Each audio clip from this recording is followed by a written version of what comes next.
हर हर महादेव दोस्तों।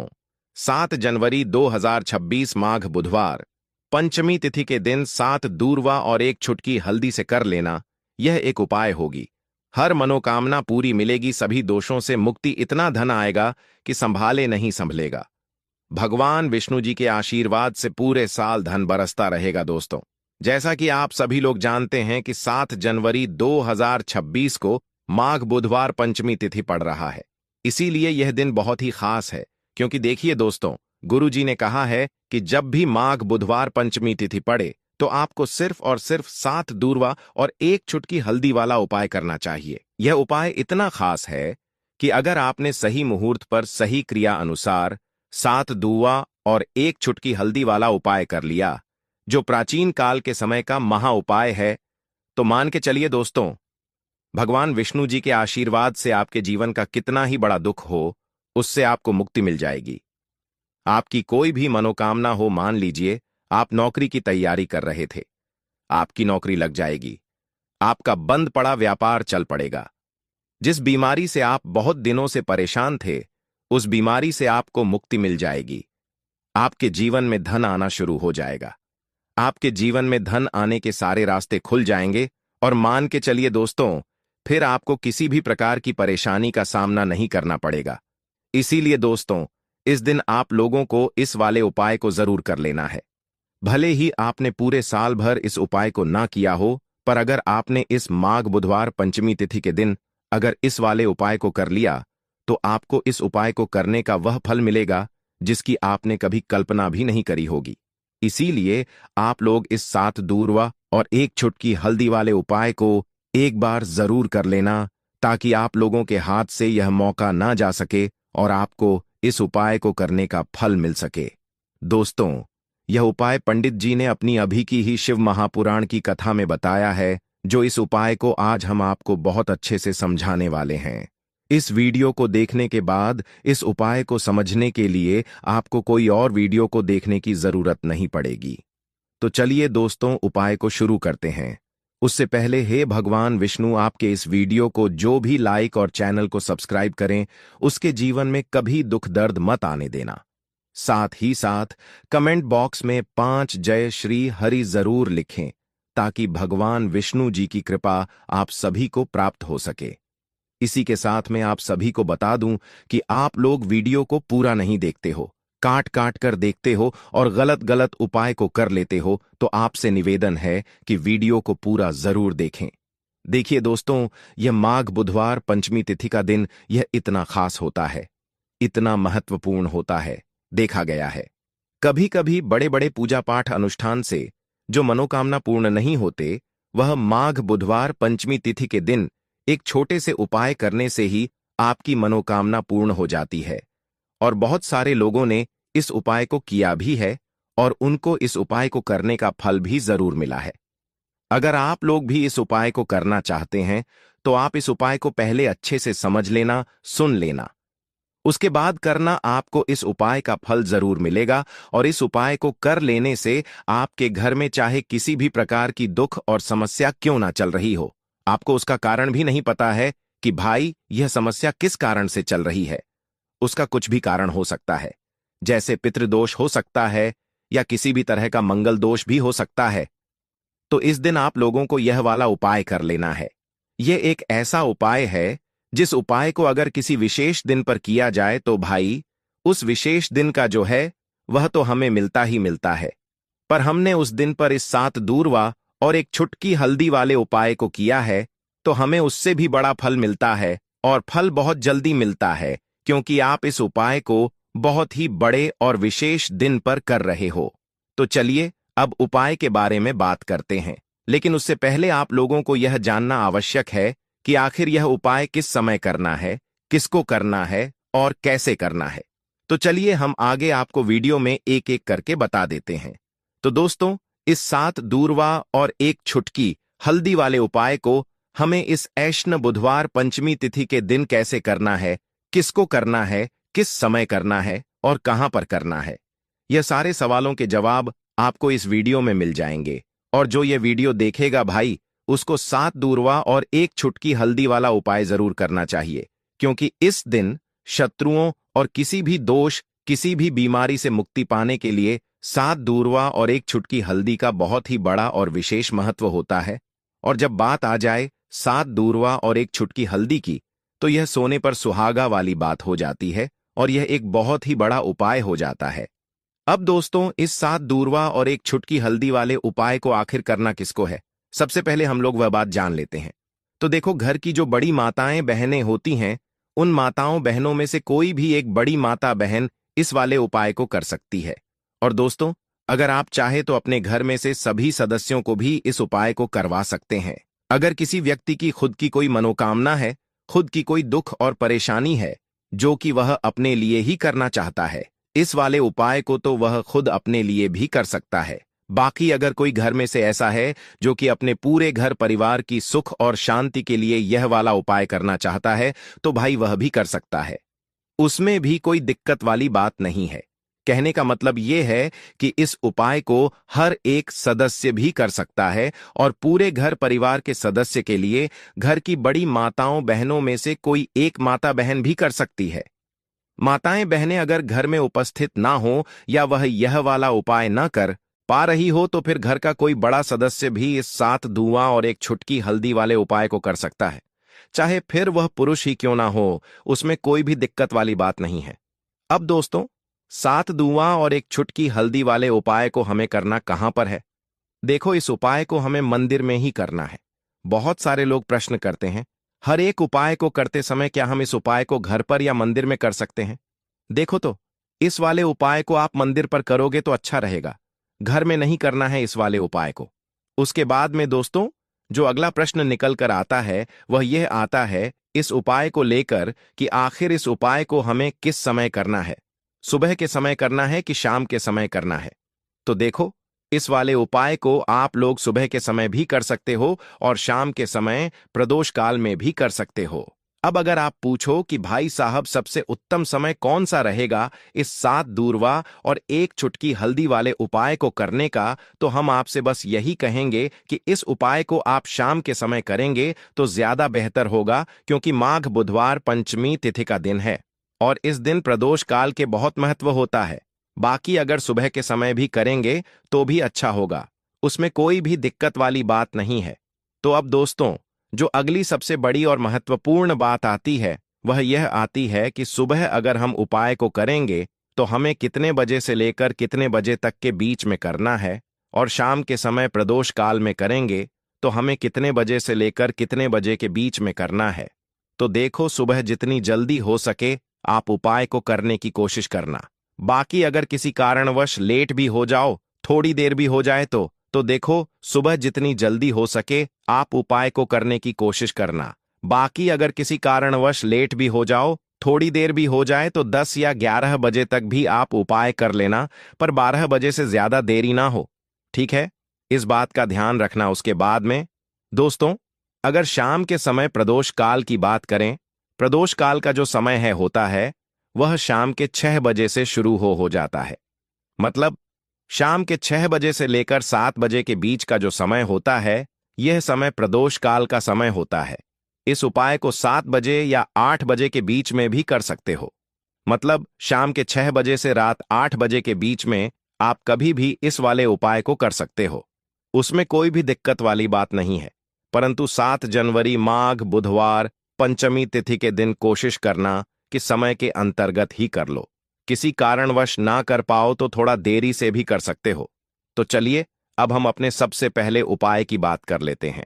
तो इस उपाय को करने के लिए सुबह होने से पहले उठ जाना है। घड़ी मत देखना, जब नींद अपने आप टूट जाए वही समय ठीक होता है। सबसे पहले जमीन पर पैर रखने से पहले मन में बोलना है, आज जो करूंगा वह सिर्फ अपने भाग्य को ठीक करने के लिए करूंगा। फिर बिना किसी से बात किए सीधा रसोई में जाना है। कोई दरवाजा जोर से मत बंद करना, सब कुछ धीरे से करना है। वहां हल्दी का डिब्बा ढूंढना है, जो सबसे कम इस्तेमाल होता है वही असली होता है। उसमें से बस एक चुटकी निकालनी है, ना ज्यादा ना कम, जितनी उंगलियों में आए उतनी, उससे ज्यादा नहीं। अब एक कटोरी चाहिए, तांबे की हो तो सबसे अच्छा पीतल चलेगा, नहीं तो मिट्टी का छोटा सा प्याला भी चलेगा, लेकिन प्लास्टिक नहीं चलेगा। अब उस हल्दी को उस कटोरी में रखना है, बिना किसी मंत्र, बिना किसी सोच के। बस हल्दी डालते हुए इतना बोलना है, जो पीला है वह उजाला है। मेरे जीवन में अब यही उजाला चाहिए और कुछ नहीं। अब एक सफेद कपड़ा ले लो, रुमाल हो या धोती का किनारा साफ हो, बस इतना जरूरी है। अब चुपचाप घर से बाहर निकल जाना है। किसी से पूछना नहीं, बताना नहीं। सीधे उस जगह जाना है जहां घास उगती हो। कोई मंदिर का पिछवाड़ा, कोई खाली मैदान, कोई तुलसी के पास की मिट्टी, कहीं भी जहां जमीन ने दूर्वा को जन्म दिया हो। अब जमीन पर बैठना नहीं है, बस खड़े खड़े झुककर देखना है और धीरे धीरे दूर्वा तोड़नी है। पूरी की पूरी नहीं, बस ऊपर की 3 पत्तियों वाली शाखा, एक नहीं, 2 नहीं, पूरे 21 तोड़नी है। लेकिन हर बार जब तोड़ो तब मन में एक बात बोलनी है, हे गणपति, मेरी अटकी हुई किस्मत को काट दो। हर बार यही 21 बार। अब वह दूर्वा रुमाल में लपेट लो और घर लौट आओ। अब जहां सबसे ज्यादा शांति हो वहां बैठो। मंदिर हो तो ठीक, नहीं तो दीवार का वह कोना जहां बचपन में बैठते थे वहां बैठ जाना है। अब कटोरी को अपने सामने रख देना है, दूर्वा खोलनी है और एक एक करके सारी दूर्वा उस हल्दी में डालनी है और हर बार मन में बोलना है, जो रुकावट है वह अब नहीं रहेगी। फिर उसी कटोरी को अपने दोनों हाथों से उठाना है, आंखें बंद करनी है और एक लंबी सांस लेकर उसे माथे से लगाना है। फिर बिना कुछ बोले, बिना कुछ मांगे, बस 5 मिनट तक मौन बैठना है। वह मौन ही सबसे बड़ी प्रार्थना है। अब उसी कटोरी में थोड़ा सा शुद्ध जल डालना है। अगर गंगा जल हो तो बहुत अच्छा, नहीं है तो भी चलेगा। पानी से हल्दी और दूर्वा भीग जाए, बस उतना।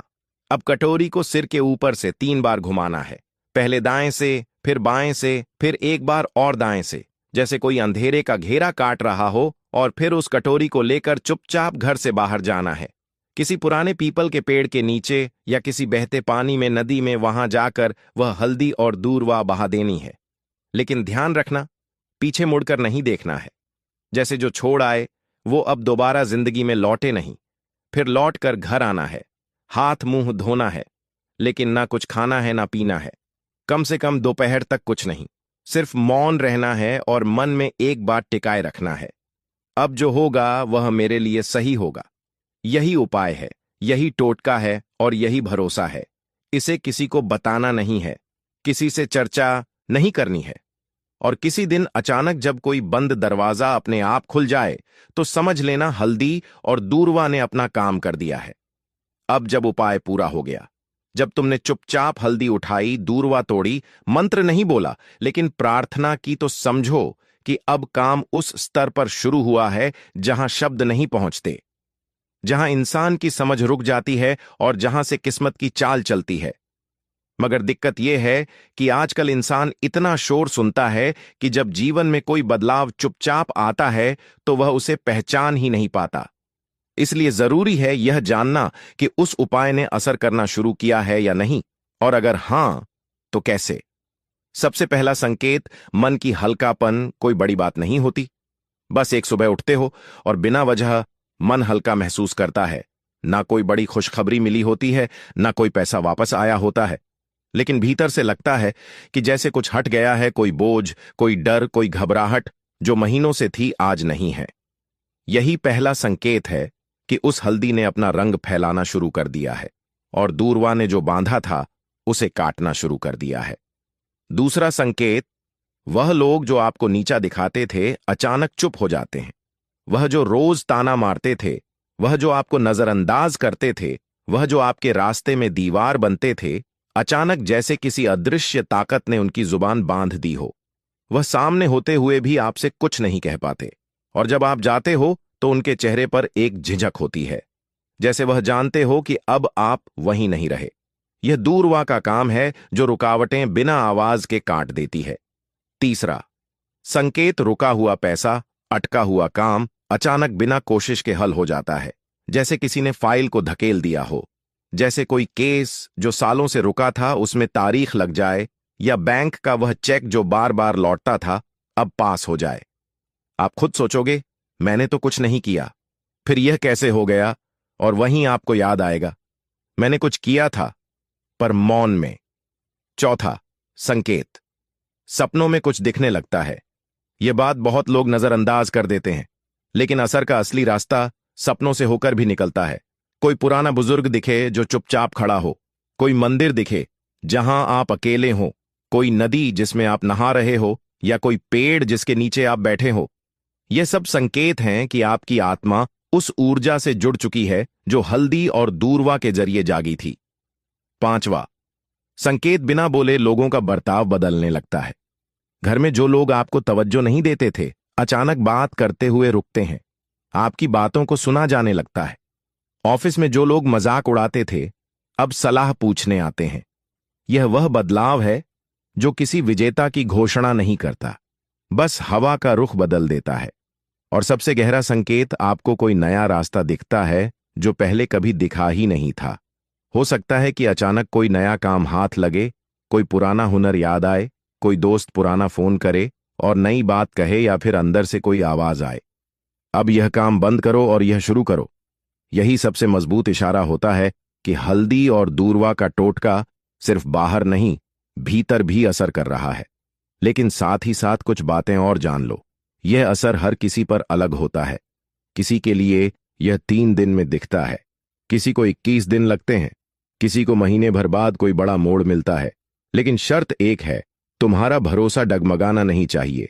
जिस दिन तुमने यह सोचना छोड़ दिया कि यह तो बस घास और मसाले की बात है, उसी दिन उसका असर खत्म हो जाता है। याद रखना, जब भी हल्दी और दूरवा को साथ रखकर संकल्प लिया जाता है तो ब्रह्मांड उसकी सुनता है, मगर वह सुनता है चुप रहकर और जवाब भी चुपचाप देता है। इसलिए देखने की कोशिश मत करना, महसूस करो। और अगर कोई ऐसा संकेत मिले जो तुम्हें चौंका दे तो डरना मत, समझना कि जवाब आने लगा है। दीपक वाला उपाय करने के लिए आपको सबसे पहले जरूरत पड़ेगी एक दीपक। अब यह एक दीपक बुधवार की रात अपने घर में इस जगह पर जला देना, बड़े से बड़ा शत्रु भी घुटने टेक देगा।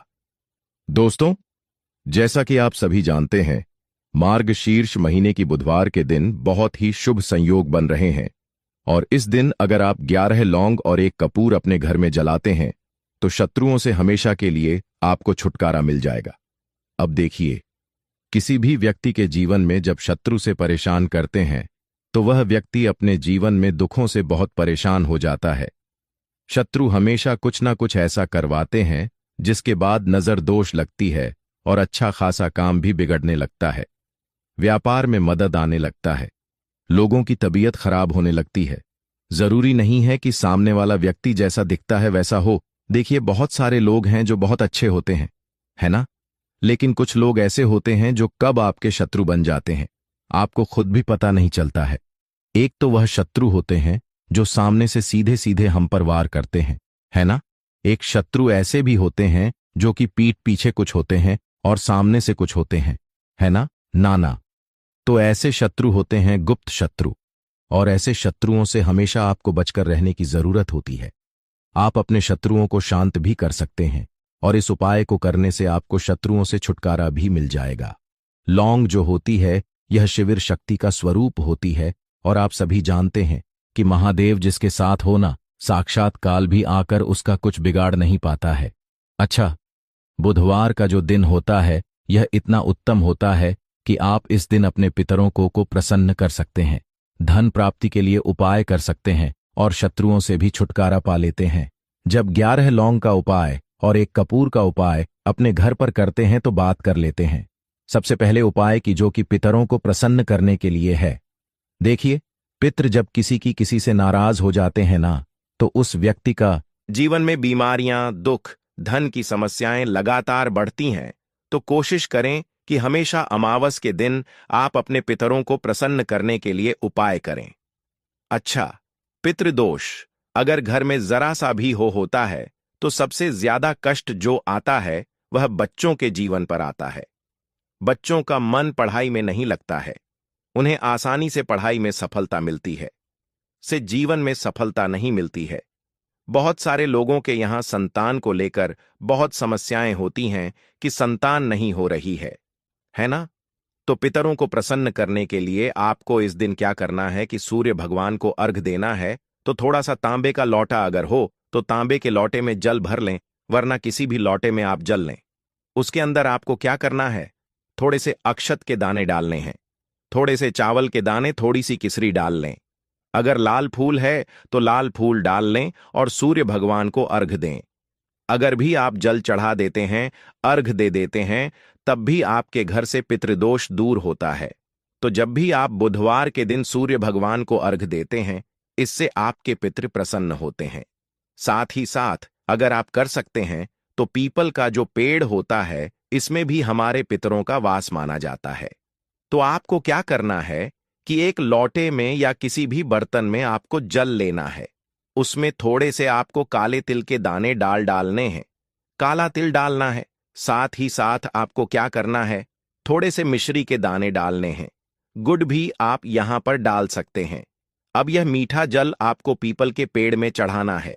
आपके घर के आसपास जहां भी पीपल का पेड़ हो, आप बुधवार के दिन सुबह के समय में पीपल की जड़ में यह मीठा जल चढ़ाएं और अपने पितरों से क्षमा याचना करें। साथ ही साथ दीपक अगर आप लगा सकते हैं तो पीपल के पेड़ के नीचे आपको दीपक जरूर से बुधवार के दिन शाम के समय में लगाना चाहिए।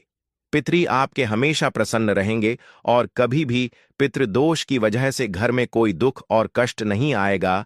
तो बहुत ही उत्तम सा यह उपाय है जो कि पितरों को प्रसन्न करने के लिए है, और जीवन के दुख कष्ट जो हैं वह बहुत जल्दी दूर होते हैं जब आप हमेशा अपने पितरों को प्रसन्न रखते हैं। तो चलिए अब बात कर लेते हैं 11 लौंग और 1 कपूर घर में किस जगह पर जलाना है, और इस उपाय को करने से कैसे आप अपने शत्रुओं से छुटकारा पा सकते हैं। शत्रु कभी आपको परेशान नहीं करेंगे। शत्रु चाहे कैसे भी हो, सामने से कोई व्यक्ति शत्रु है या गुप्त शत्रु है, हर प्रकार के शत्रु जो है ये शांत हो जाएंगे और चाहकर भी आपका कुछ बिगाड़ नहीं पाएंगे। तो देखिए, उपाय को करने के लिए आपको 11 साबुत लौंग लेनी है। एक भी लौंग खंडित ना हो, टूटी हुई ना हो। एक छोटा सा कपूर का टुकड़ा लेना है, जिसे कि कपूर की टिकिया भी बोलते हैं। एक कोई भी यहां पर मिट्टी का दीपक ले लें या पीतल का बर्तन ले लें, उसके अंदर 11 लौंग रखेंगे, 1 कपूर रखेंगे, थोड़ा सा देसी घी इसके ऊपर से आप डाल देंगे। अब यह आपको बुधवार के दिन रात के समय में, ठीक है ना, जब सूर्य अस्त हो जाता है उसके बाद किसी भी समय आपको अपने घर में जलाना है और इसका धुआं पूरे घर में अच्छे से दिखाना है। जितने भी कमरे हैं, जितने भी रूमर्स हैं, बरामदा, आंगन, ठीक है ना, बालकनी जो भी आपके घर में है, सभी जगह पर आपको इसका धुआं अच्छे से दिखाना है। और साथ ही साथ आपको महादेव का ध्यान जरूर करना है। देखिए, जब भी आप अपने घर में यह लौंग और कपूर बुधवार के दिन जलाते हैं, सबसे पहले तो शत्रुओं से छुटकारा मिल जाता है। कोई भी शत्रु कुछ भी करता है, वह आपके घर तक चीज नहीं पहुंचती है, आपका कुछ नहीं बिगड़ता है। दूसरी चीज कि जब भी लौंग और कपूर आप जलाएंगे, आपके घर पर कोई संकट नहीं आता है, आपके धन पर कोई संकट नहीं आता है, घर में कोई परेशानियां नहीं आती हैं, और हमेशा आपके घर में सकारात्मक ऊर्जा बढ़ती है, पॉजिटिव एनर्जी बढ़ती है, जिसके बाद आपके घर में धन की देवी माता लक्ष्मी वास करती है। लौंग और कपूर जिस घर में कोई भी व्यक्ति जलाता है, विशेषकर बुधवार के दिन, तो ऐसा समझ लीजिए इसके बहुत चमत्कार हैं, बहुत ज्यादा लाभ है। तो कोशिश कर कि बुधवार के दिन रात के समय में किसी भी समय आप अपने घर में 108 लौंग और 108 कपूर जलाएं। 11 लौंग और 1 कपूर जरूर जलाएं। शत्रु जो हैं वह घुटने टेक देंगे और आपका कुछ नहीं बिगाड़ पाएंगे। साथ ही साथ धन की वर्षा भी घर में होगी, और धन से जुड़ी जितनी भी समस्याएं आपके जीवन में आ रही हैं, बहुत तेजी के साथ आपके जीवन से दूर होती चली जाएंगी। तो चलिए अब बात कर लेते हैं अपने तीसरे उपाय की, और तीसरा उपाय है धन वर्षा के लिए और धन को बढ़ाने के लिए। बहुत सारे लोगों की यह समस्या होती है कि पैसा बढ़ता नहीं है। पैसा तो आता है घर में, लेकिन पैसा बढ़ता नहीं है। या कुछ लोग ऐसे भी हैं जो कहते हैं कि पैसा बढ़ेगा तो तब जब घर में पैसा आएगा। बिल्कुल से पैसा आना बंद हो रहा है। व्यापार दिन पर दिन खराब होता जा रहा है। नहीं समझ आ रहा, किसी ने कुछ करा दिया है या फिर घर में कुछ ऐसा है, वास्तु दोष है, नजर दोष है, जिसकी वजह से घर में तरक्की लोगों की नहीं हो रही है, ठीक है ना। बिल्कुल व्यापार धंधा सब बेकार होता चला जा रहा है। जो भी व्यापार कर रहे हैं उसमें लगातार घाटा हो रहा है। तो यह उपाय आप करिए बुधवार के दिन, और फिर इसका चमत्कार खुद देखिए। चाहे व्यापारी हैं, आप कोई बिजनेसमैन हैं, दुकान है, आपकी हर प्रकार के काम में लाभ ही लाभ मिलता है। जब इस उपाय को आप करते हैं, आपको क्या करना है, 2 फूल वाली लौंग लेनी है, 1 लाल फूल लेना है, गुलाब का फूल भी आप यहां पर ले सकते हैं। उसी गुलाब के फूल में यह 2 फूल वाली लौंग रख देनी है। एक देसी घी का दीपक आपको जलाना है, लंबी बाती का। अब यह दोनों चीजें लेकर अपने घर के मंदिर में आपको बैठ जाना है। शाम के समय में, बुधवार के दिन शाम के समय में, जब सूर्य अस्त हो जाता है, सूर्य छिप जाता है,